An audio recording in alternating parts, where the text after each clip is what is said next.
Well, we now turn to the Shanghai Daily to find a report about construction workers who aren't being paid. Now, this isn't just a couple of construction workers, but actually a vast majority of them.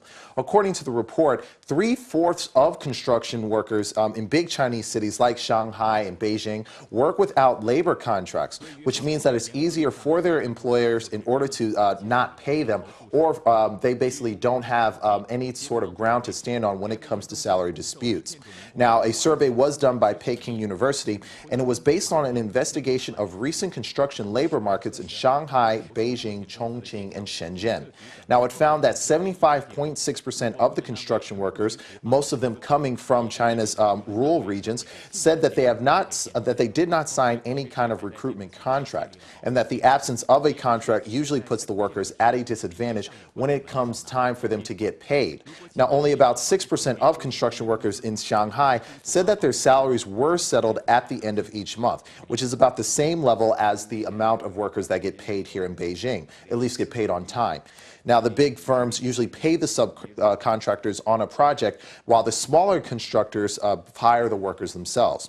Now, according to a manager from the Shanghai Construction Group, he said that legally the subcontractors are obliged to sign contracts with the migrant workers that they hire.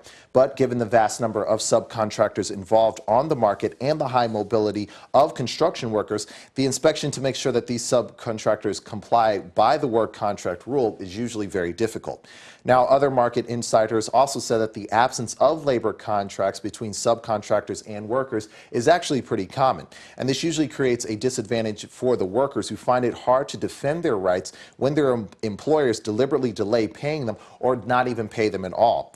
The manager went on to say that in some cases, small business subcontractors usually just flee overnight, and that general contractors have already paid the subcontractors based on the outsourcing of the project itself. But the workers are usually the ones that are left unpaid.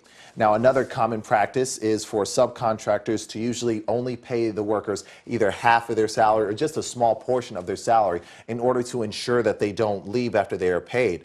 But when it's actually time for them to get paid, now the subcontractors say that, oh, we don't have the money or something like that. In fact, one worker says that this kind of thing is actually very common, but they don't have any other choice because jobs are pretty hard to find for migrant workers. Right, and they're not getting paid too much in the first place. And now many of these migrant workers come to the cities and they try to get their kids into schools as well.